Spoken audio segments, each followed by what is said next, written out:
Okay, we're going to go ahead and begin. Welcome everyone, to those of you on campus and also those of you joining online to a public lecture by Dr. Eric Rosenbush. It is my pleasure to introduce you for the second time now, maybe third time? Second time. Second time. Dr. Eric Rosenbush is a scholar of Sanskrit and Tibetan medicinal texts, and his research interest explores the intersection of traditional South Asian medicine, both Tibetan Sowa Rigpa and Ayurveda, and contemporary science and modern medicine. Today he's going to be giving a special talk, a tribute to the late Robert Thurman. So please join me in welcoming Dr. Eric Rosenbush. Thanks.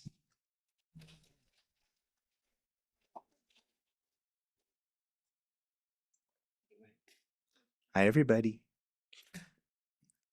All right, so this is me, the kind of mandala of things that I'm doing. So I think we don't need to really focus too much on that today. Hi. Yeah, so basically, I primarily work with traditional medicine systems from Asia. So with Tibetan medicine, also known as Sowa Rigpa, Ayurvedic medicine, and various aspects of their practice and research here in Nepal, India, and around the world. So we start with Mangala Charana. Om Namo Bhagavate Tathagataya Vaishajya Guru Vaidurya Prabha Rajaya. Right? Invoking the blessing of what they call Sangye Menla, the medicine Buddha, right, who is considered the essence of healing in its enlightened state. So yeah, so our topic for today is it's about Robert Thurman. So he was actually a person dear to so many people. I had the blessing to know him and spend quite a bit of time with him starting in 2014, I believe. So we'll talk a little bit about him, his life, and his work, but through my eyes. So through my perspective, which is a little different than maybe how other people would have seen him in other contexts and so on. So this is maybe a little different than the typical RYI talk in that sense, because a lot of it will be kind of my personal reflections on him and how he inspired me and things like that. Then the second part is about some projects that we shared in common, and especially related to the kind of the science related to Buddhism. Right, so there's this idea of the internal and external sciences, right? And so we'll talk about that. And then some of our shared visions that connect to all of that. And actually, this was originally going to be my topic before Bob passed, and I changed it on some of the things that I'm working on now that are continuing that vision forward. So first, let's talk about Bob. So yeah, of course, first sending my condolences and love to his wife, Nana, the Thurman family, and to all of the people that Bob impacted in his life.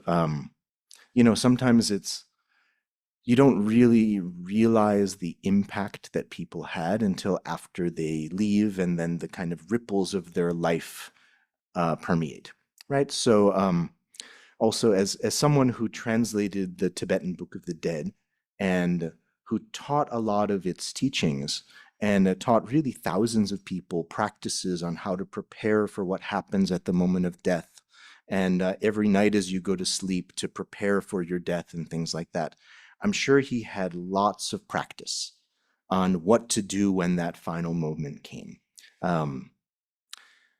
So yeah, basically I'm going to talk a bit about Bob from my vantage point, how I saw him. Yeah, I'd say, primarily, as an inspiration and, a collaborator, a mentor, and someone I was blessed to call a close friend. He was really a force of nature. He is such a vibrant, charismatic, open-hearted, strong personality. And in that sense, he was able to become close with so many different people. and so many people will have their stories of him and so on. So yeah, I'm just offering this tribute just to share about some of the things that I saw in him, and especially for people who didn't know him or people of the future might be inspired to learn about, aside from his books, more about him as I knew him, right? Um, so he's best known for being a very close friend of His Holiness since I think 1961 when he first went to India. And he created Tibet House US. He became the professor of Tibetan Buddhist studies at Columbia. He became a Padma Shri from the Indian government. And basically, he spent his whole life working tirelessly to promote Dharma and especially to promote Tibetan culture. So we're going to emphasize some of maybe the little bit lesser known aspects of his life, like his connection to medicine and things like that. So my story with Bob. Oh, also this was actually at the center that I used to be a part of in India. A few years. This was just before COVID when Bob came and visited us there. So we were really blessed to have Bob spend some time in our place in India and give teachings and hang out and stuff like that. But I first met him here at this place, which is called the Dewa Spa and Clinic at a place called Menla Mountain in upstate New York. At that time, I was in the process of hacking my life up to move back to India once again with my family. And yeah, and as a kind of a backstory to that, so earlier in 2006, I went to Amdo, to northeastern Tibet, and I met a traditional Tibetan medicine doctor who was already teaching quite extensively around the world named Dr. Nida Chienaktsang. And I invited him to come to the US. And so from 2006, we started organizing Tibetan medicine programs. And we created this Tibetan medicine school. And yeah, and then that evolved and grew over the years. So Dr. Nida had already known Bob for some time. And while they had this Menla Mountain, this beautiful place in upstate New York, Bob's wife, Naina, had the vision to create like a clinic and a healing center. It was already the mountain of the medicine Buddha, but they wanted to make it really a place where people will go for, for therapies and treatments and so on, as a place of medicine. So I was invited to go and help set up this place, which was their healing center, right? So I used to go a couple times a year to train their therapists in various these Sowa Rigpa external therapies and set their clinical space up. So from that context, I used to spend a lot of time in the area. So yeah, I would frequently visit and stay with the Thurmans. This is their beautiful homemade octagonal house in Woodstock, New York. They were really like original hippies, right? Yeah, so many stories, right? Yeah, and so gradually we started to work on a project which would become the idea for writing a book on these Buddhist sciences.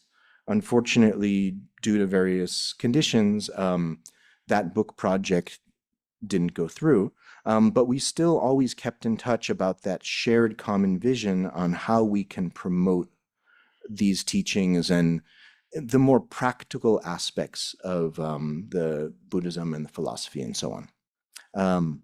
So when I think of him, I think of this Yamantaka, right? So Bob was a very devout Gelugpa, right? His first teacher was a Mongolian Gelugpa Geshe, and and I know that the Gelugs have this strong practice of Yamantaka, which is basically the fierce expression of wisdom. And I think that was really one strong part of Bob's nature. He could be sharp, he could be uncompromising, especially in earlier years. I think he softened a lot by the time I got to know him, but he was very sharp and very direct, and at the same time completely unconventional. Right? If you read his translations, he developed a completely new use of the English language to translate Dharma, right? According to his experience and his nature. He was impossible to confine into a box. he was at the same time very traditional and completely eccentric. And somehow that fits into the Vajrayana system quite well already, right? Um, Here's Bob as the yogi doing his fire pujas, right, which he used to conduct at Menla quite frequently. And if you guys have been to a traditional, either a South Asian fire puja or a Tibetan fire puja, you know there's a very specific way that it's done. And Bob had his incredible way to follow these liturgies and texts, to do everything according to the tradition, but in a way that was 100% his own unique expression. He was unapologetically himself. He had a huge and fiery personality, and he embodied fearless conduct, but yet totally permeated with kindness. I think that was one of the really special things about him. This is again at our place in India, right, where it was Dattatreya Jayanti. So in the village where we used to stay, they would have this progression or procession of Dattatreya, this kind of what's it called, palanquin with the Dattatreya and so on. And Bob, he would equally be reverent towards, and invite Sufi masters and mystical Christians and all different denominations to his place. And he was extremely open-minded and unbiased, despite being, one of the strongest academic supporters of Buddhism and these things. He was really Rime. He could see the truth in all and yet really know his path. And I think that in itself was a great teaching. And Bob had a great history with India as well. I think he was around 20 years old in 1961, where he first went to India, I think a lot by land on this hippie trail. And at that time, he met so many amazing teachers. He became close friends with the Dalai Lama. He learned Tibetan. He became the first Westerner, I think, to become a Tibetan monk, right? He was he was just lived a very strong and bold life. And I think that was one of the ways that we really related as well, because I also kind of went to India around that same time in my life and spent a lot of my 20s there. And so anyway, this is Bob in probably the 60s or 70s with his teacher Geshe Wangyal and this Lama Govinda. So this was, was a totally different time and so on. And then Bob later on, right, as always, he used to say Buddhas have more fun, right? He said, oh, actually, the Buddhas are the most blissful beings ever, right? So if you actually just know who you are, meditate, discover some wisdom, you'll just be full of love and kindness, right? It's much better than being caught into all these stupid emotions. So he really lived in that expression, right? He was always full of compassion, open-hearted, and so on, and always related and connected with everyone. So I'm saying all these things because, I mean, one, I'm actually normally not someone that eulogizes at all, right? But I wanted to bring all these things up because, I think these are some of the ways that Bob really inspired me, right? All right, so that's part one about Bob and his life and how we knew each other and some of our connections and so on. So, so here's part two, right? The outer and the inner sciences. So a lot of these photos are actually from this place, Menla Mountain, which is that place which was Bob's place up in upstate New York. And because they had this incredible network with Tibet House, they have, it's really like incredible art gallery. So many beautiful tankas, and this is applique medicine Buddha and these kinds of things, right? So we'll talk about these idea of sciences. And of course, the word science is also a little bit controversial, even though it probably shouldn't be, right? Literally, science is like we have the word conscience, right? Consciousness. That science just literally means knowing, right? But in the last couple hundred years, science, it's like now we have a TM, like there's a trademark that goes with science, where science means knowing according to parameters that are established by some people, right? So here the idea is this is science in a broader context. And here I'm also trying to, in my way, present how Bob and I would discuss these things, and how like we both equally felt, there were things that needed to be, some changes that the world would benefit from if we could redefine things, concepts like science, right? So traditionally, right, in the Buddhist context, there's this idea of the Panchavidya, right, or the Riknenga, right? And this you find in, for example, in Nalanda and some of these ancient, universities of India, but more from a Buddhist perspective, right? So they had these ideas of 5 primary sciences or fields of knowledge. And I can say here that one thing that the word vidya encompasses that our word science does not necessarily is vidya. It's also alive. Like a vidya is a living entity. It's actually a female word, so it's a living female entity. So the science of medicine, the science of language, the science of art, they're actually like these like entities that we can access. And inspiration and learning is a way of us connecting to that. So it's looking at this very broad, expanded view of reality, right? So in that, and this is what Bob likes to always mention, right? Buddhism is this 5th one, what they call Nangdon Rigpa, or the Adhyatma Vidya. It literally means the internal knowledge, internal knowing, right? And that's what's typically called, in Buddhist context, that's the science of Buddhism, right? Understanding the mind, philosophy, all these things. It's this adhyatma, this inner sense of knowledge. And then what's called this outer knowledge, that includes things like medicine, logic, um, you know, grammar, the study of language, arts and crafts, so on. And then there's also what's called the minor science, which includes astronomy, astrology, right, which weren't separated back in the day. Um, Other aspects of language like poetry, rhetoric, metrics, art, expression, drama, and these things, right? So this is what's classically these 5 sciences, and that's part of the old system of knowledge, like to be like now a kempo, right? Someone that's completed their education, right? In this Tibetan context. Actually, officially, you should know all of these. Now maybe they'll just memorize a couple chapters out of a medical book and they say, okay, now you know medicine. But really, to have a broad knowledge, we should know all of these things.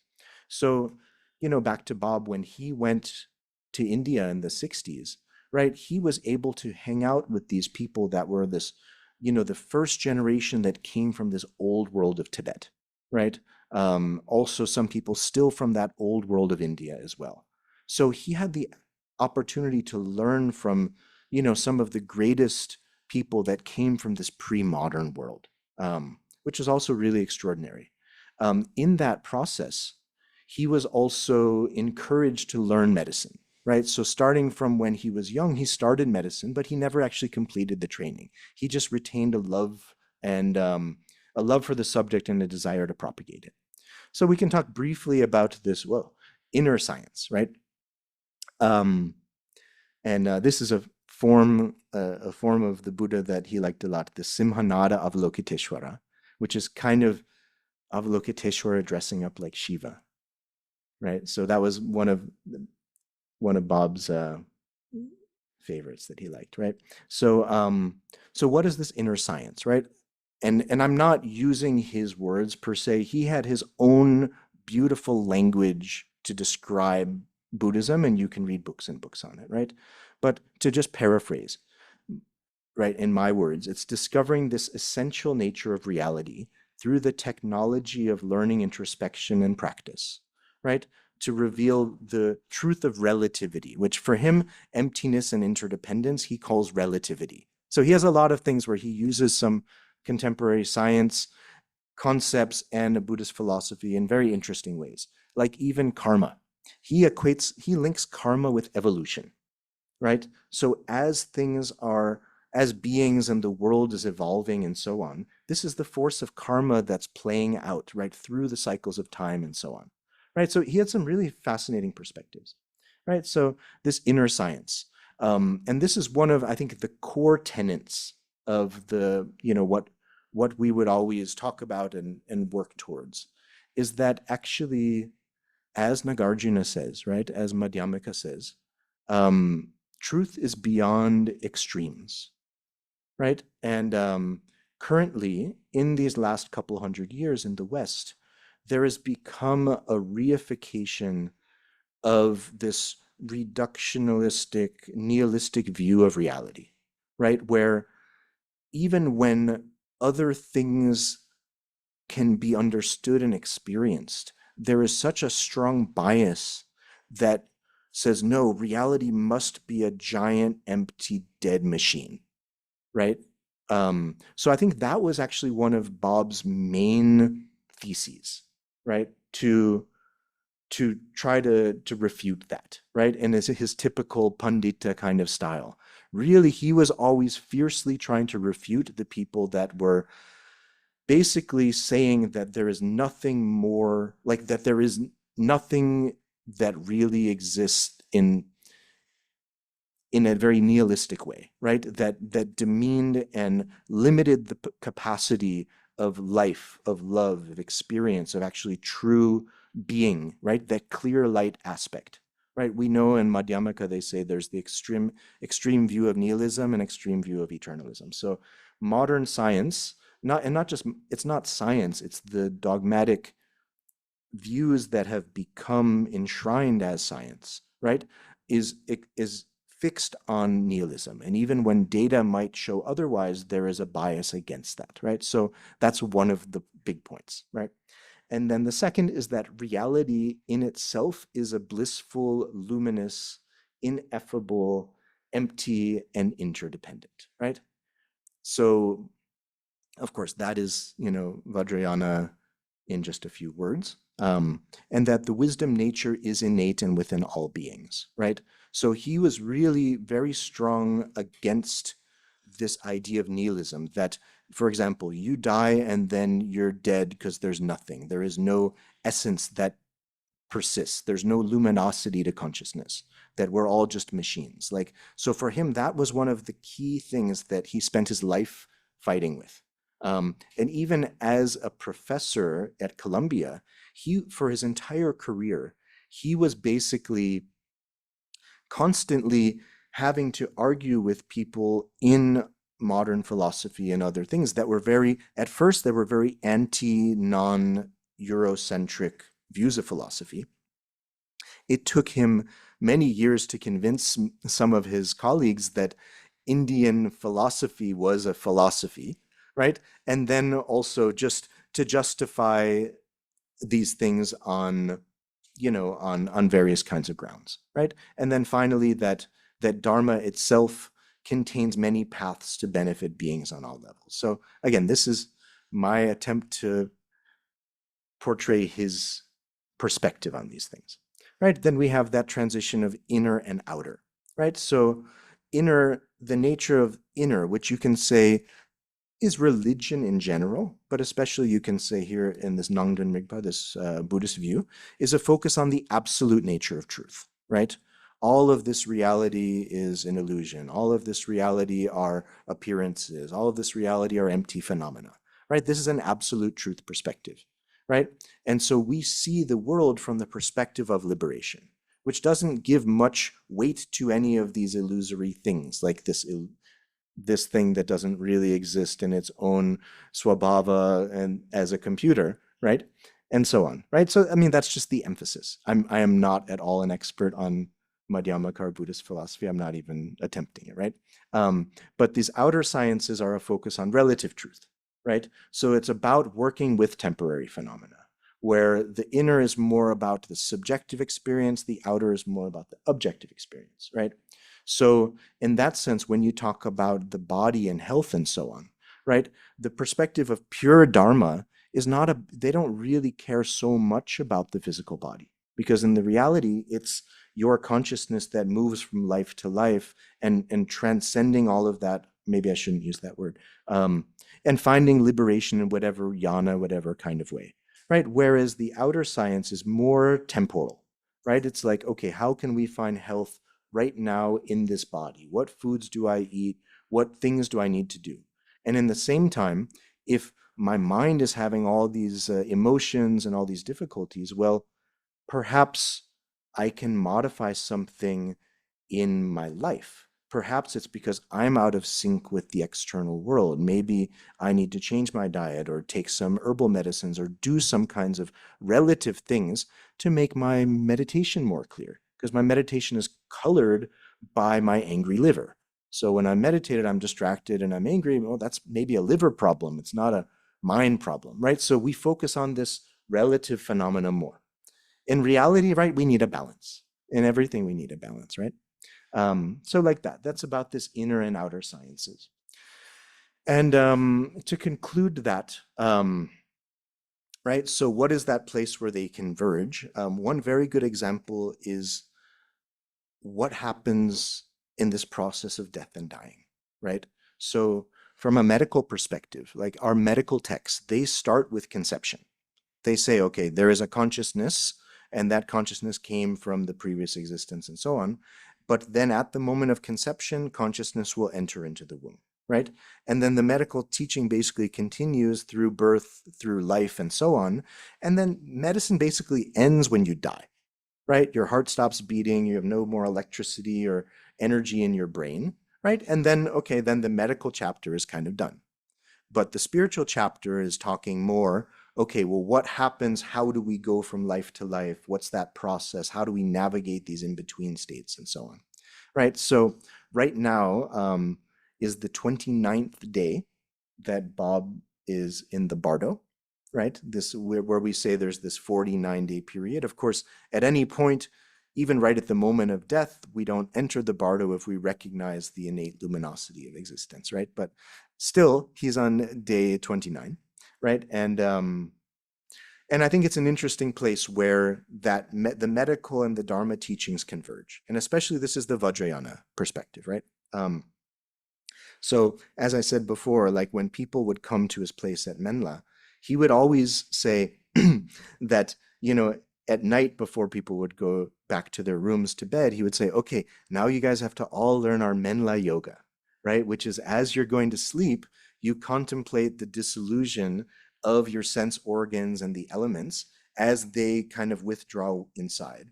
And then according to the subtle body physiology, there's these three appearances as these fundamental drops or bindus are dissolving into each other as the consciousness kind of embodiment of consciousness breaks down, right? And finally, we enter that state of just pure luminosity, which is beyond our embodied, limited flesh mind. So every night as we go to sleep is a rehearsal for that, right? But what happens when you die, and in that rehearsal, it says you meet the child, you meet the baby luminosity.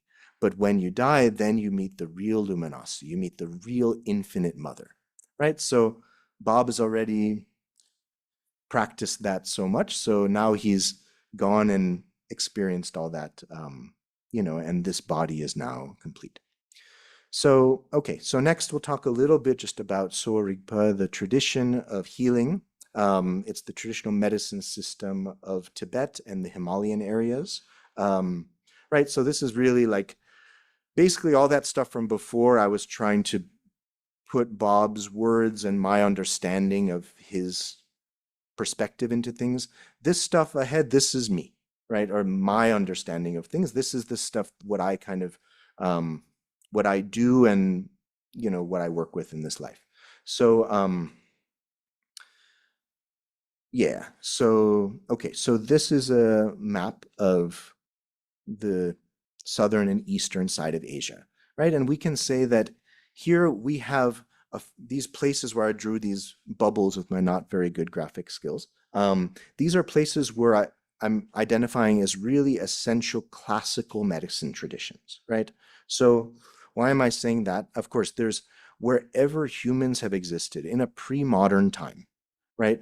We have always used our awareness to understand the world around us, right? Everywhere on this earth, from Antarctica to, you know, to whatever, from the North Pole to the South Pole, every place in the world, wherever people have lived, right? We have always existed somehow with nature, right? The idea that we're separate from nature is a very new idea, right? We're just like any other being, right? Like we're going to see, we're going to learn how the seasons are functioning. We're going to see what the plants are, the animals are, how things change, different cycles of time, how we feel, how we get sick, how different things happen.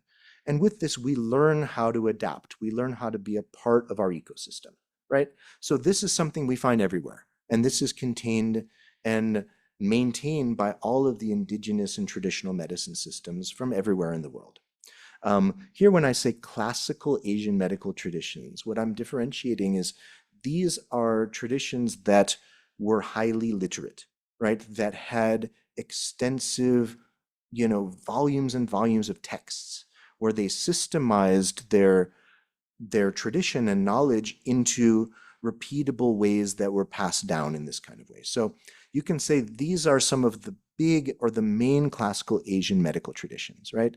Here in South Asia and Nepal, right, the Sanskrit language was dominant. We have especially what was called the Ayurveda tradition, right? In the far south of India, we have the Tamil and Malayalam languages. There we find Siddha medicine and other very unique classical medicine literature in these languages as well. Then if we go up north, right, from the northern parts of Nepal, right, then we're in the Himalayan areas, right, the high Himalayas, where it's this high plateau, the Tibetan culture, that cultural sphere is dominant, right, and which includes, again, a lot of Nepal, Bhutan, some of Mongolia, Tibet, and so on, right? And there, the Tibetan language is dominant, and the healing system is called Sowa Rigpa, right? We have East Asian medicine, which of course was originally written in Chinese language, then spread to Japan, Korea, and so on, right? And then we have ancient Western medicine, right, which came from Egypt, Babylon, Greece, and so on, right? Mesopotamia was brought to Central Asia, right? And there was this fascinating time when Central Asian and Persian traditions and ancient Greek all created this Unani system, right? So I'm sharing this because actually our Sowa Rigpa tradition is its own unique hybrid of all of these, right? I'll just go to the next slide. So, right, in Tibet and in the Himalayas, like you can say the Tibetan civilization, there were some great kings, right, in the end of the first millennium.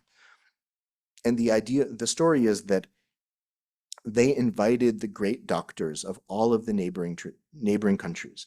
They brought the great doctors from India, from China, from parts of Nepal, from Greece, and so on, right? And they had these medical councils, and they created their integrated medicine tradition, right? So that is Sowa Rigpa.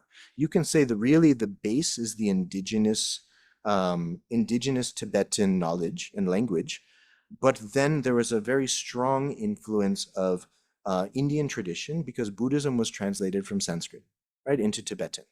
So especially the later part of the first millennia, beginning of the 1000s, there was a lot of Indian masters and of course Nepali masters, right, that would come to Tibet, and many of these Tibetan scholars would come to South Asia, right, and they would translate a lot of texts, and along with Buddhism, they brought the sciences as well, right? So so this is what I'm focusing on, right, because I'm a Sanskrit and Tibetan guy. And I work with Ayurveda and Sowa Rigpa. So this is my main field of interest, field of research, is how basically Ayurvedic science came to Tibet, right? And how a lot of the concepts from Indian medicine, they went to evolve and become their own unique expressions in Tibet, right? And Tibetan medicine. And likewise also, because I also work with Chinese medicine, how East Asian traditional medicine also came to Tibet and the Himalayas, and how all of those different streams were unified in a really fascinating way, right? So this is my, again, not very well drawn out map of some of the important South Asian texts, Sanskrit texts and their doctrines that then got brought into Sowa Rigpa or the Tibetan tradition, right? The main one is this one kind of in the middle, Ashtanga Hridaya, right? Which we'll talk about in a bit. That text itself was translated into Tibetan and is probably the single strongest influence on Sowa Rigpa itself, right? Then we have alchemical traditions, tantric and yogic medical traditions, and so on, right? So actually the source of medicine in India is from what are called these rishis, right? So rishis are these very ancient divine beings. They say they're all of our ancestors, right? They're the seven stars of the Big Dipper. And supposedly all humans have somehow descended from these great beings. They're also our knowledge ancestors, right? So especially for all of the wisdom teachings of South Asia, right? They're all originated from these rishis, right? In Tibetan, they're called Drangsong, right? So my NGO is called Drangsong Foundation because we're working on, preserving this, and especially how these teachings then spread across to Tibet and so on, right? And interestingly, in the Sowa Rigpa tradition, right? So we can say that all of Ayurveda, right, claims its origin from these different rishis, right? And there's many different rishis that are given, you know, different texts and doctrines attributed to them.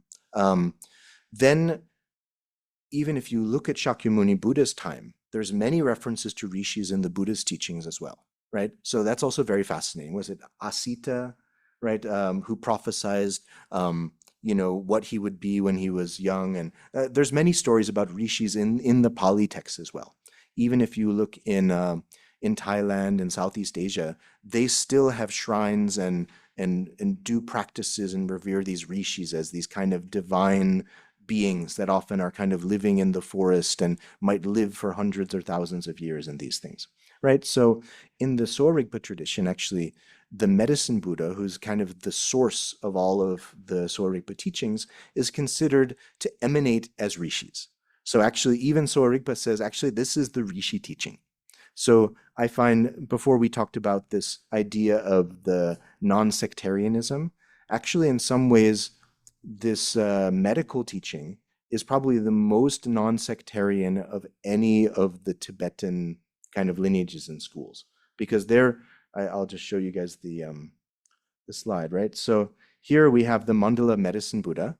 Actually, the students of the medicine Buddha are all of the Hindu gods, all of the rishis, actually, there's only a few of them are the Buddhist lineage of medicine. And then it says actually all the Chinese medicine guys are there, all the ancient Greek, like Hippocrates was there. So the idea is that this is all of the sources of human medical inspiration, right? So, right, and the fascinating thing is that you find this medical teaching in every school of Tibetan Buddhism, right? There's when it comes to these kind of technological, directly tangible arts, it seems that sectarianism is not important, right? Which I think is quite refreshing for any kind of religious or spiritual movement. So yeah, we don't have a lot of time. I have a bunch of slides on the different transmissions and texts of Indian medicine and how they were translated into Tibetan. Right, I think I'll skip a bunch of these. We have especially this is very much close to Bob's heart, there is the Tengyur, right? Our Tibetan canon, right? With the Buddhist canon, we have Kangyur and Tengyur, right? So in the Tengyur, we have a whole Sowa Rigpa, a whole medicine section, right? Where we have actually a lot of very important Ayurveda books. And the first one, this Ashtanga Hridaya, this is kind of my favorite book, right? So I love that book, and then there's a bunch of really interesting commentaries, and then how it was translated to Tibetan and so on. Likewise, we have the books of Nagarjuna, right, which he wrote aside from his philosophical works and possibly tantric works, if he's considered the same person. There's a lot of medical and alchemical texts by Nagarjuna, and even currently, if you look in Indian and Nepali Ayurveda practice, a lot of the ways of working with minerals and metals are actually coming from Nagarjuna, right? So, but this is actually not very well studied in this Tibetan studies world, right? Like in the world of academic scholarship about Tibetan studies, there's been very little interest or attention given to these things. So I'll just briefly talk here. This Ashtanga Hridaya is one of the three most important Ayurvedic books written in likely the 7th century. The story is that Vagbhata, who is the author, he at some point was said to possibly become a Buddhist, or he was a Buddhist. It was actually a period of time that was very syncretic in this Gupta time. So there's Buddhist and Vedic references in the text, right? For certain disease, they'll give one kind of mantra. For certain diseases, they'll give other mantras. There's the medicine Buddha prayer. There's a lot of Buddhist philosophy in there. So I think it was a time before there was really strong sectarian divisions, perhaps, right? But the story is that he moved to the south of India, to Kerala, right? And he taught groups, different families, and they become called the Ashtavaidya tradition, right? Which the Vaidyas, the doctors who knew the 8 branches of medicine, right? So why I'm also really fascinated by this is because I actually spend much of my time in that area, working with people from that tradition. So I'm really fascinated how the living tradition of Sowa Rigpa and this living tradition of Ashtavadyas, which are basically sharing this Ashtanga Hridaya as their practice manual for treating the patients, right? How this all fits together, right? And it's really fun, well, for me. Um, so like that. Our main book that we study in Sowa Rigpa is called The Four Tantras, and so on. So we don't have a lot of time, so I'll just jump to, I've got enough slides forever, right? So let's see. So one question I'll ask you guys, what does it mean to be alive? Because I realize I put this in here because I realized that I made all these things talking about something, which I guess is kind of the academic style of doing something, but actually this is not an external subject. This is actually our own experience. This is all a lived phenomena, and all of these teachings are 100% practical, right? So what does it mean to be alive, right? Are we just a bunch of chemical reactions that, then got struck by lightning and then evolved into some one-celled organisms and then slowly evolved and then, I don't know, somehow we're humans, but we're basically just a bunch of chemicals? Um, or is there something else in being conscious, in being alive? And I often say this, that, biology can study so many things, but biology has no idea what it means to be alive. It has no idea where life came from, what consciousness is. It can study all the brain waves and the electrical fluctuations and the neurons and neurotransmitters.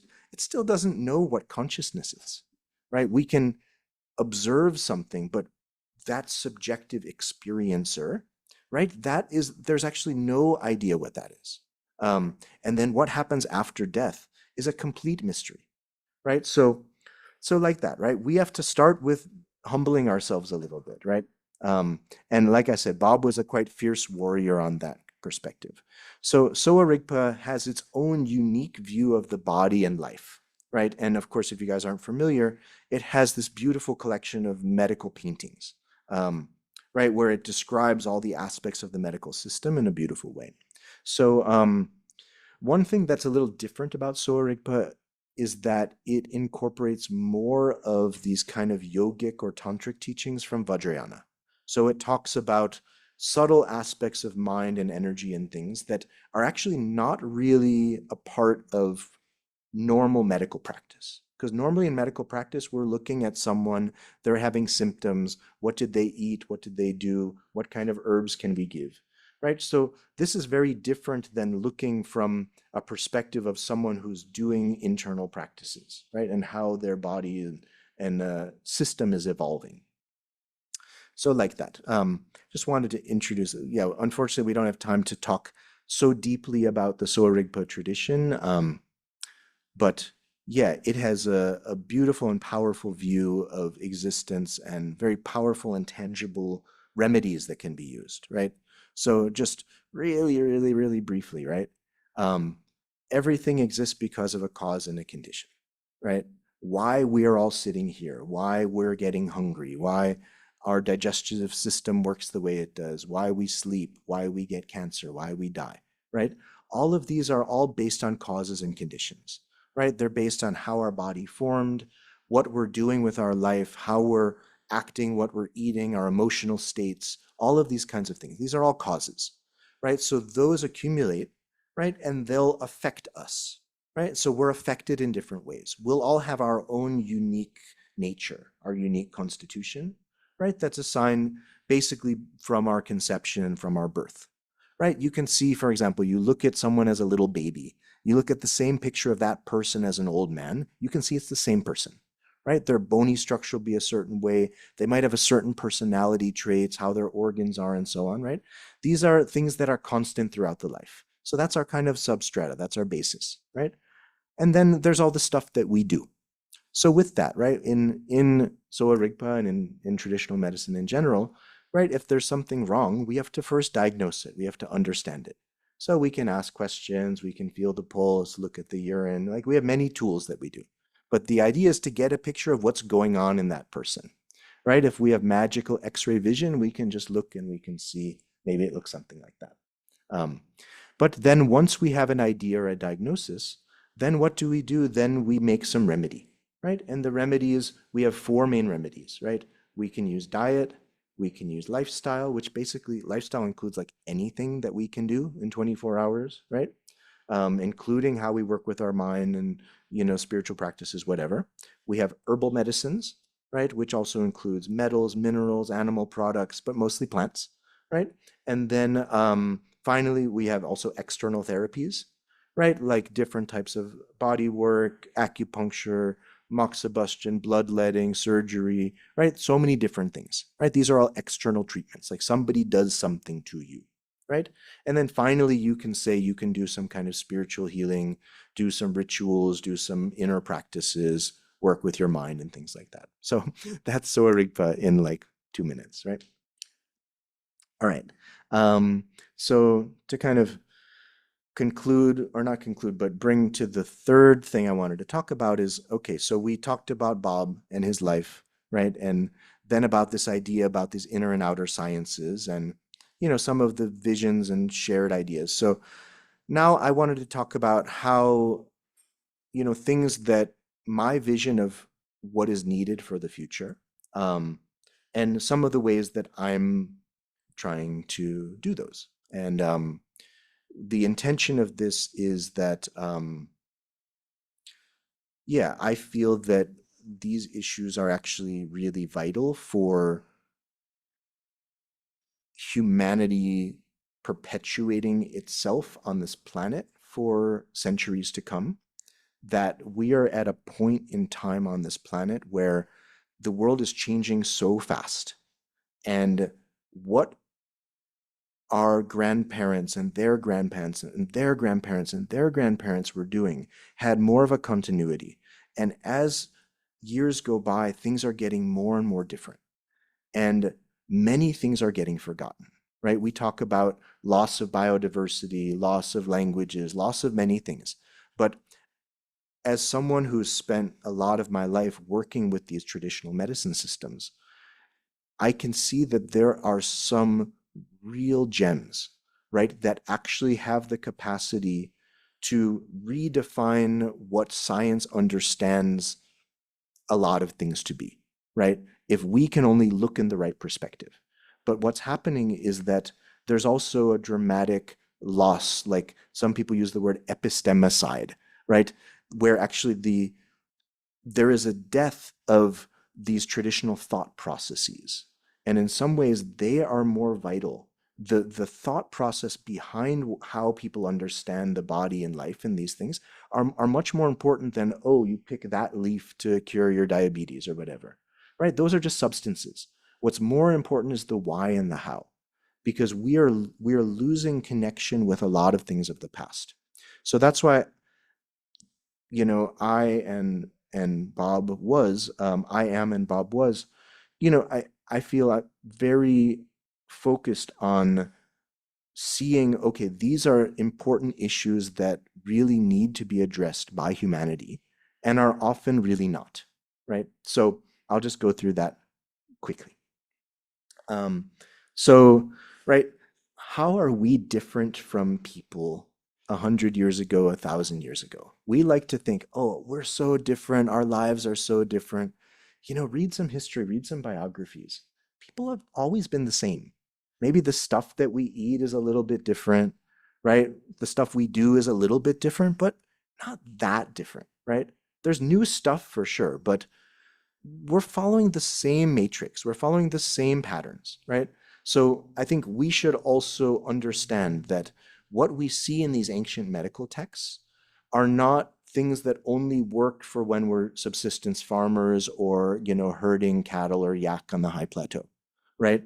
They're actually universal principles that can be applied to anyone in any place in any time. Maybe if you go to the moon or a different planet where you don't have seasons, then how to apply the seasonal principles, that you'd have to do some extra work for. But really, a lot of it is just models of how we work with nature, how life works, and how we go out of balance, right? Um, so traditional medicine is kind of in a bardo. If you look in modern universities, we actually don't have any department that studies these things. So it's an interesting thing, right? We have, like, if you look at people studying the Sowa Rigpa Tibetan medicine, right? You might have someone from the history department. You might have someone from anthropology, right? That'll go and hang out with some umchis, some doctors, look at socially what's happening, some things, okay, how this is working in the society. Also wonderful, right?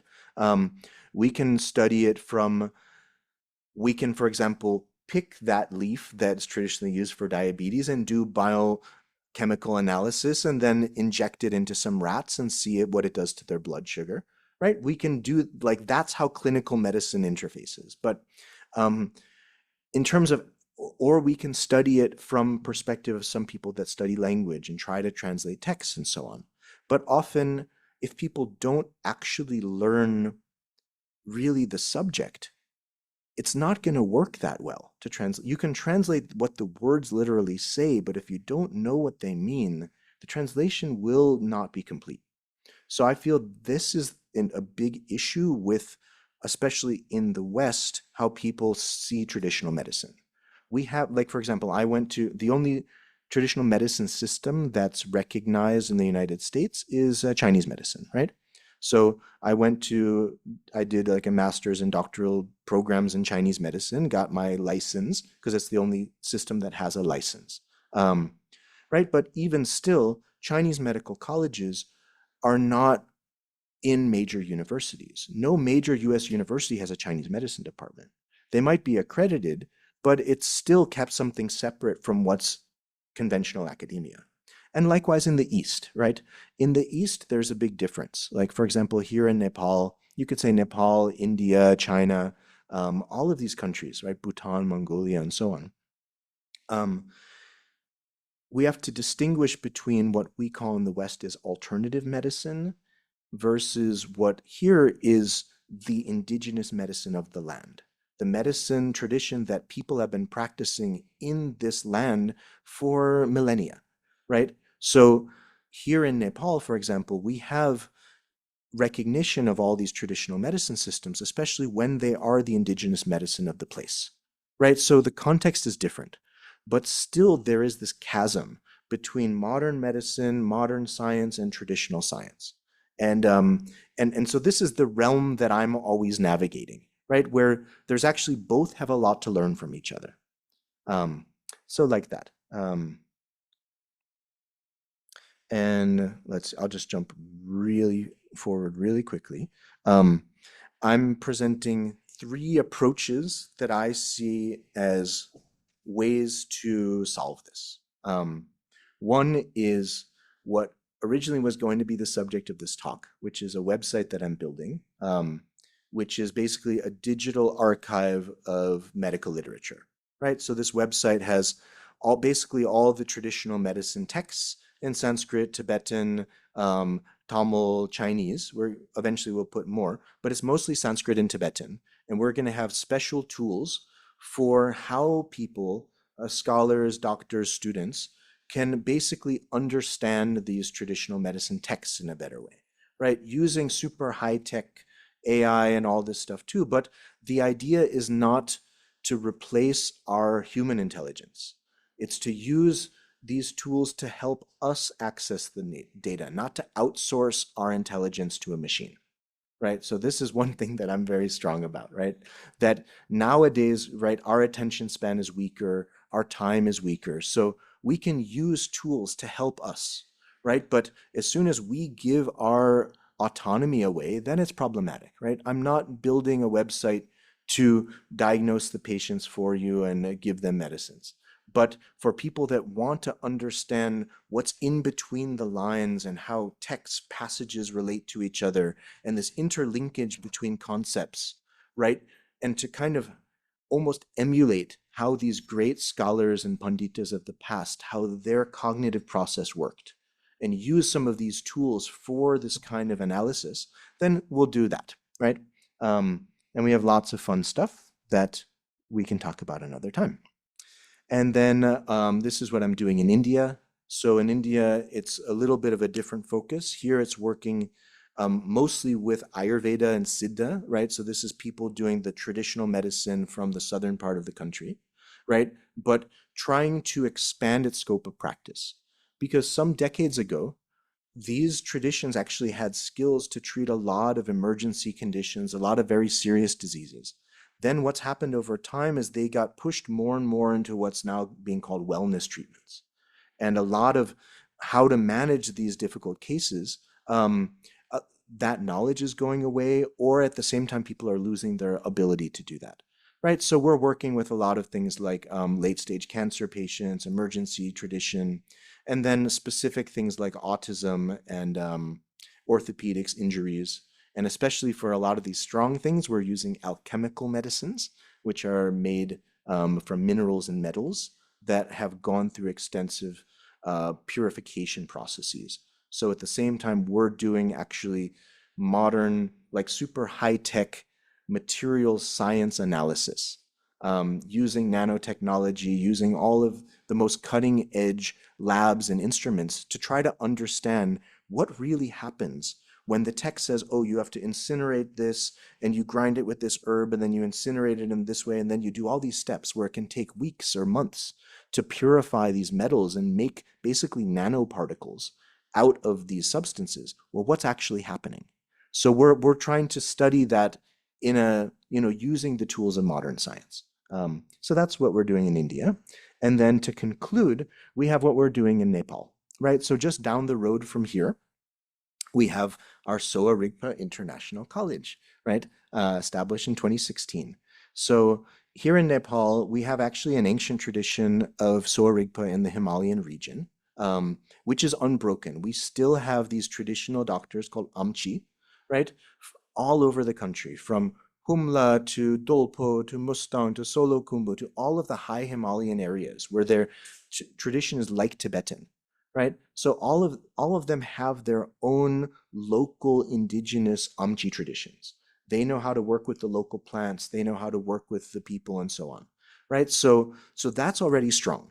But our college became the first program that was actually an academic program where we got the first degree, we got affiliation with Lumbini Buddhist University. So for the last 10 years, we've created the first actual graduates of Sowa Rigpa in Nepal. This is already very strong in India as well as in Tibet, China, Bhutan, Mongolia, but Nepal didn't have this academic side. So our college was the first, right? And just last year, we finally got a national license because we got approved for the degree, but we didn't get a license to practice. And that took 10 years, right? 9 years. And so now our graduates have the first actual licenses to practice Sowa Rigpa. And we have registration in the National Medical Council, right? So now finally Sowa Rigpa is a kind of officially established as a medical system in the country, right? So that's our college. And one of the other things that we're doing is, so to do herbal medicine, we need herbs, right? And the high Himalayas are a very ecologically sensitive place.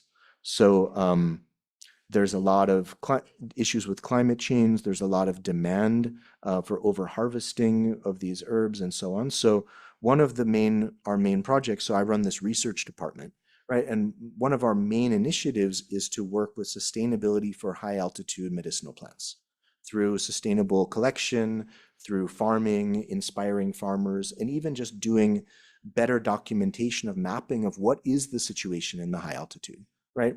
So our graduates' grandchildren will be able to also access these. And actually all people in the world can access, the high Himalayan medicine plants.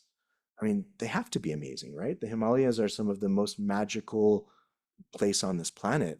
Imagine these high altitude plants that only grow in Himalaya that have incredible therapeutic benefit, right? It would be so sad if they go extinct.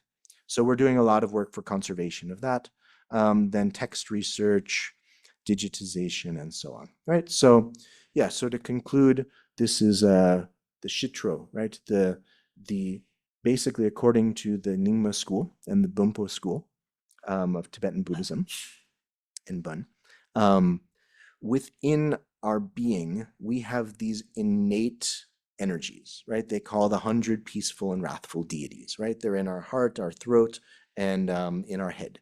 And at the moment, normally we can't perceive them, right? Because we're embodied and, right, we're experiencing like, oh, my vision and the objects of vision and this kind of thing.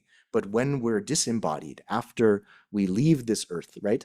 And we're in this bardo, this in-between state, then all of these energies appear to us. And so that's this kind of bardo teaching. And these are practices that are done to, in this life, recognize that. So just to conclude, right, as our dear Bob has merged with the clear light expanse, right, in this bardo, so sending auspicious prayers and wishes, that especially he worked tirelessly for so many decades, and may all of his visions and wishes continue from these next generations in the future, right? And yeah, so like that, we're done.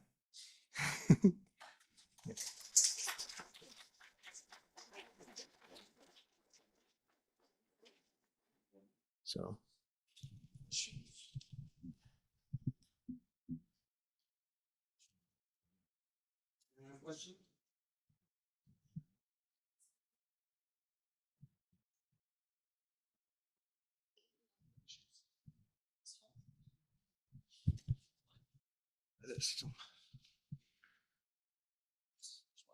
Hello. Okay. You can hear me, right? Okay. mhm. There's a question by Julia. Thank you for this excellent talk. Could you say something about the role of loving kindness and compassion in healing? Do the scriptures explain how these two qualities operate and have an effect on the health of patients? Oh, that's a really wonderful question. So yeah, you can say that, and thanks, Julia, for that. Yeah, this is, I think, something that is also goes beyond, Buddhism per se, right? That I think Sowa Rigpa especially could really benefit for, yeah, for all kinds of both patients as well as for people in medical fields. So Sowa Rigpa really emphasizes this bodhicitta compassion training, right? When it gives examples and teachings of how someone learns to be a doctor, it really emphasizes on meditation on the four immeasurables, right? Meditation on compassion, seeing every being as a reflection of yourself, right? You see a sick person, you should feel no disgust to that person. Maybe they're like, oozing pus and fluids. Like, we should have no aversion or disgust. We should think of them all as an extension of ourself. And why is this important? Of course, we have currently, I think it's an epidemic of physician burnout. People especially are trained in modern medicine and are put through these really grueling experiences. And then especially if you see a lot of people dying all the time, you're exposed to a lot of human suffering. If you don't have training in compassion accompanied by wisdom, it's really dangerous actually, because many people, they don't know how to deal with it. So people, they shut off, they lose their compassion, they lose their bodhicitta. In Sowa Rigpa, we really emphasize that people doing healing should do a lot of training on this compassion stuff. Not compassion stuff, on bodhicitta and compassion. In that, there's special practices. There's the Yutuk Ningtik cycle, which is a special a special cycle of Dharma teachings created by Yutok Yunten Gompo, the founder of Tibetan medicine. So, for example, in our college, after completing the 4.5 years of classroom training, Then all of the students, before they go on to their clinical internship, they have to do a 1 month retreat on this Yutok practices, right? Which also connects you to your own healing capacities. And a lot of it's also, yeah, with developing compassion and so on. Then for people that are sick, for patients, right, our mind has such a huge role, our mind and emotion, a huge role in our health. And so by training in loving kindness and compassion, we can actually learn to antidote a lot of the intense emotional states which might be contributing to why we're manifesting illness, and also can contribute a lot to how we deal with our own illness, how we deal with our mortality in these things. So yeah, 100%. I think that's, in some ways, if you really compare, Ayurveda, Chinese medicine, and Sowa Rigpa, in some ways they're actually very similar, right? You take some linguistic differences out and other things, they're all feeling the pulse, seeing what's happening, changing how is hot and cold elements and different fluctuations and dynamics. But I think, and not to say that this teachings on the mind and compassion are not there in the other tradition, but I think the one aspect of Sowa Rigpa as a real Mahayana Vajrayana healing tradition is that it really emphasizes that. Yeah. Anything else?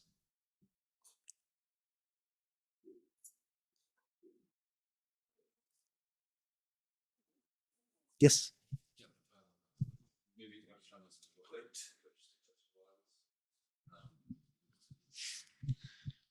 What are some of the main advantages, in your view, of traditional medicines over The contemporary main ones? what Some of the advantages? main advantages of contemporary medicine over, or traditional medicine over contemporary medicine.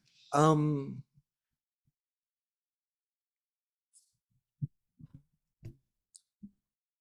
I think in some ways it's all medicine, right? And people need to do what makes sense for them at that purpose and that point in time. So there are so many incredible advances and developments in modern science and modern technology. Still, I think often, the expression to lose the forest for the trees, right? So, for example, we focus so much on hyper specialization, right? So the highest level doctor is the one that knows about that one really unique condition and probably gives the same 2, 3 medicines to all the patients that come in. And that's considered the peak of hyper specialization of modernity, right? Whereas in traditional medicine, I think the focus is, and I know this word is very overused and probably poorly understood, is holistic, where it sees the body as a functional unit, right? So I'll often joke, like, for example, someone is some type of botanist or molecular biologist, and they're looking at cells of a tree, right? And they see what's happening with some, pathways and some chemical, responses, which is amazing and super incredible, high tech, and so on. Sorry, I'm not being very coherent. But they might not have the simple understanding that you just need to like trim some of the tree next door, trim those branches and give it some water, right? We can lose sense of really obvious stuff. And I think modern medicine has a tendency to do that, right? Where it will focus only on, okay, let's do a lab test, let's look at a number. Then we give you this chemical for that number, right? And then if the number goes down, you're considered cured. Of course, it's wonderful. It can do so many great things, but it can often lose the big picture of actually what's happening, right? So I think all of the traditional medicine systems, they have this ability to see the person as a complete unit. So modern medicine can have that and should develop that. And people are working towards that with metabolomics and functional medicine and many of these things. From my perspective, they've got quite a ways to go. That's why my thought is constantly, actually, if modern medicine would try to understand some of the principles behind traditional medicine, actually it would totally revolutionize how they're practicing. Even simple things, right? All of the traditional medicine systems talk about hot and cold, right? That diseases can be hot and cold, that physiology can run hot and cold, basically how our internal fire, our internal thermostat's working. That's the basis of from fevers to metabolic disorders to so many conditions. Actually, that's not understood by modern medicine at all. It doesn't understand digestion in simple kinds of ways. So often I'll see very complex explanations, which include some wonderful things in modern science, but sometimes it's almost as if there's some really baseline elements that if that was understood, the whole thing would look very different. So I think that's the primary thing. And then in interventions as well. So we can say, oh, this is an incurable disorder. So what makes it incurable? It's because a certain paradigm doesn't have a way to cure it. So it's only incurable by a certain vantage point. Other vantage points might have a good cure. So I see very frequently conditions that are deemed incurable because modern medicine doesn't have a cure, where we can get great results, right? So these kinds of things, I think also finding those places where it's like, oh, this type of cancer, this type of this disease, we don't have a cure, but this system does, then send the patients to that one. I think that's what we call a complementary medical system, right? Yeah. Anything else? Okay, a few online questions. Thank you for your fascinating talk. Are the texts in your talk available online in English? Which texts in specific? I talked about a bunch. So I'll start with Ashtanga Hridaya Samhita, which is the Indian medicine, the Ayurveda text that was translated to Tibetan about 1,000 years ago. That we have quite a few English translations, almost all published out of India, but they're available all over the world. A lot of them are available online as well. In terms of Sowa Rigpa text, our primary book is called the Four Medical Tantras. That we still don't have all of it in English. If you read Russian, it's available. But yeah, there's been very little work translating Tibetan medicine or Sowa Rigpa into English and other languages. Yeah. Okay. Question from Anu. How can we incorporate traditional medicinal basics in our everyday lives for body maintenance? For body maintenance, we just learn who we are, right? I think, yeah, primary thing is we have, like, in Sanskrit, they call dinacharya, ritucharya, right? What we do in the day, what we do according to the seasons of the year. If we understand that, we understand what our body needs, then, our bodies are always giving us a message, right? What is hunger and thirst in these things? When you get sleepy, what is that, right? It's some part of our unconscious, subconscious mind or body processes giving us messages, right? So, right, we get hungry, it's like, oh, or I'm thirsty, I want to drink water. No, I don't want water, I want lemon soda, whatever, right? These are messages. So we need to learn to listen and understand those messages. Not my desire to always go and eat cake, right? That's not necessarily that's the desire that my senses and mind have created some loop for, but what our body actually wants, right? What actually do we really need? And find really how to maintain our balance, right? And with that is also understanding how to act in the seasons, how and when to eat, how to not overgorge our sense organs and our diet and so on, right? To find a life of moderation. I think that's kind of everything, right? Yeah.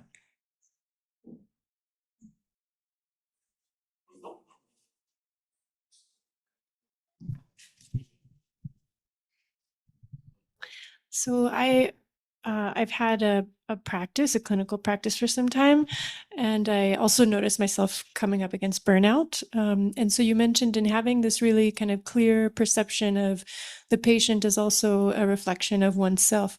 What are some recommendations you might have in how to kind of maintain that clear view and not to get kind of also lost in the patient's conditions as well? Yeah, that's a great question, right? Many people are quite sensitive, right? So if you're working with other people, then you're feeling like, yeah, really affected by those people and so on. So I think there's one part, that sensitivity is really a wonderful thing. It means that you can actually connect with people and you can actually relate with them on deeper ways and so on. I'd say the first thing to look at is just your own physical strength and capacity, right? Because if your body, your tissues, your metabolism are strong, then that gives you that kind of armor or inner strength, right? Then you kind of have a natural force field. And it doesn't matter who you're interacting with, right? What you're doing throughout the day, if our body and our metabolism is weak and our tissues are not strong, right, we're going to get more fatigued, we're going to get absorbed, we're going to become more sensitive and so on. So I would start with that. Yeah. Yeah.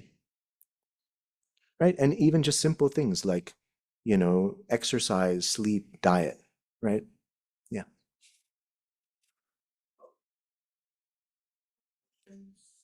All right.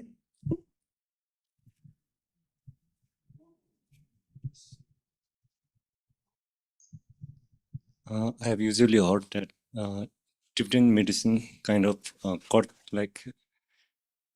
cuts the root cause of the sickness, and modern medicine can do that. So how truth is it? Like, is it really that? Yeah. What's the root cause of disease, right? So yeah, so you're also a monk, right? So that's actually a very philosophical question. So when you say what's the root cause, according to Sowa Rigpa and Ayurveda both, right?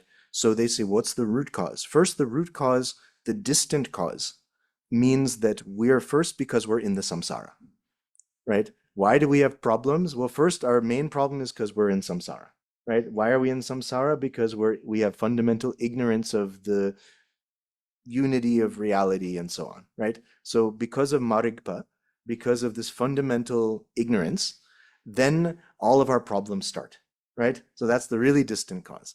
Then what happens is we're doing karma, right? So by doing karma, we're over life after life, we're going to do things according to more anger, according to more desire, jealousy, different things. That's going to make different causes and conditions, right? So in the Sowa Rigpa, actually each of these mental states and karmic forces lead us to be born in different ways. So if you have a lot of anger or violence or this type of thing, you might be born as a person who is very angry, or maybe even you born as a venomous snake or something like that. Right? So anyway, this is the really like big picture view, right? But when you're talking, okay, we're already born, we have our human body, right? So still the root cause is through our mental states, right? Our mental states are one aspect. Then they talk about dietary factors, lifestyle factors, factors of time, how we're living in accordance with seasons, or out of balance with things like that, right? Like that. And then dun, where we can have like spirit entities that can come afflict us, which can be outer, inner, or also secret. I think now these ideas of trauma and a lot of negative mental states are actually like these demonic entities that we're harboring within ourselves, right, in our minds and so on. So there's a lot of interesting crossovers like that. So like that, they talk about these as the kind of gyuken, right? These are causative conditions. Modern medicine, yeah, they have other things. But it's more related to, biochemistry and stuff like that. Yeah. I've also seen like many of people taking supplements to the deficiency of vitamin level in their body. Yeah. And like also like there are some vitamins in Tibetan medicine, like we call chulen, and like we need in our body while we are meditating, like there are so many things I've heard, but I'm not sure like how much truth is it. Yeah, sure. So chulen is another great subject. That was actually what we were working on a lot with Bob as well, right? So the chulen is like it's rasayana, right? It's the rejuvenation tradition, right? How to slow or reverse aging, right? So how we can be how we can go back to, there's this idea of your chronological age and your biological age, right? So how, even if I'm 90 years old, how I can have the biological age of a 16-year-old, right? That's the idea of the chulen, right? And why some of these great masters, they lived for hundreds of years, right? Because they had this knowledge of rasayana, kaya kalpa, these things. So that's its whole own department of how, but it's not, so there's some special pills and herbs that are chulen, which is like literally what you use to extract this nourishment, extract the essence. That's only one part of it. actually to do a proper chulen, we have to first really clean our body out, right? And that's why there's a lot of fasting practices, different purification things, and so on. Because it's like, okay, the house is totally dirty, so you don't just like throw paint on it. First, you have to scrub it. You have to get rid of all the mold and contamination. You might have to replace the floor and these things. Only then can you paint and make it look nice. So a lot of people buy very expensive tonic medicines, but actually what they just need is to fast. Right? So, but like that, we have a whole, that's a whole genre of medicine. And we have these kind of practices both in Tibetan tradition, in this Indian tradition with Ayurveda, yoga, Siddha, Chinese Taoism. They're all having these things where you can do fasting, taking some kind of special medicines that are going to kind of rebuild the body, reverse the aging, tonify your system, and so on. Yeah. Thank you, Professor. Yeah, that's actually one of my favorite subjects is the cross-cultural rejuvenative techniques, because that also overlaps a lot with yogic practices, alchemy, different things. Yeah. Anything else?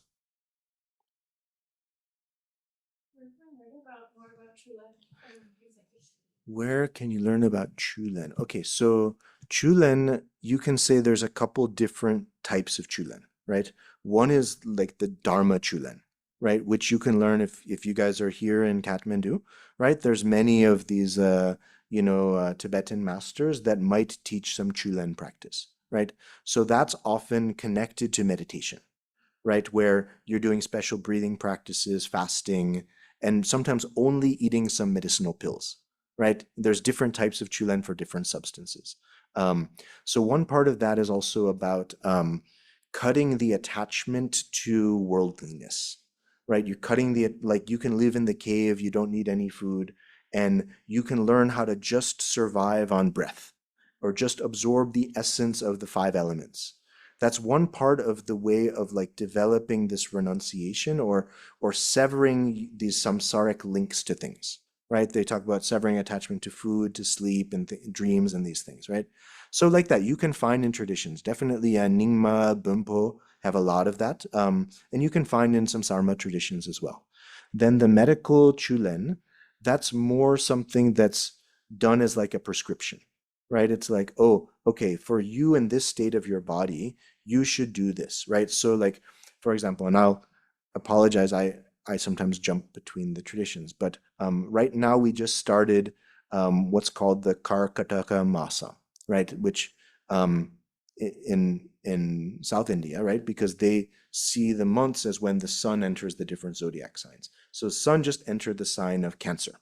So this month in Kerala, especially Kerala, Tamil Nadu, the far south of India, this is the month where everyone does these medical treatments. So for 1 month, all of the clinics are packed. Everyone is getting therapies, doing the special diets, doing these kind of things, because at this point in time, in this late monsoon, this is what the body needs, right? So there's like that. You can do these seasonal purification things too. And typically you'll do some kind of internal cleansing practice, right? Which includes lightening the body, stimulating digestion, maybe with some evacuative kind of practices as well. Then when your system is cleaned out, then you start doing whatever the actual chulen is. So first, like in Tibetan, they say is like the ngondro first. Ngondro is to cleanse the body, right? And that's like in Ayurveda, they do this panchakarma. Panchakarma is like the preliminary part, then the main part of really cleansing this accumulated stuff, pathology from the system. Once your system is clean, then you start with rasayana, then you start with the actual rejuvenation, right? And like that. So there's a lot of practices like that. So that you can learn from a medical person. So you have medical chulen and dharma chulen. Yeah. Yeah. Anything else?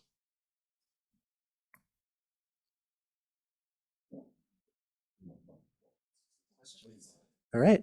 Thanks, guys.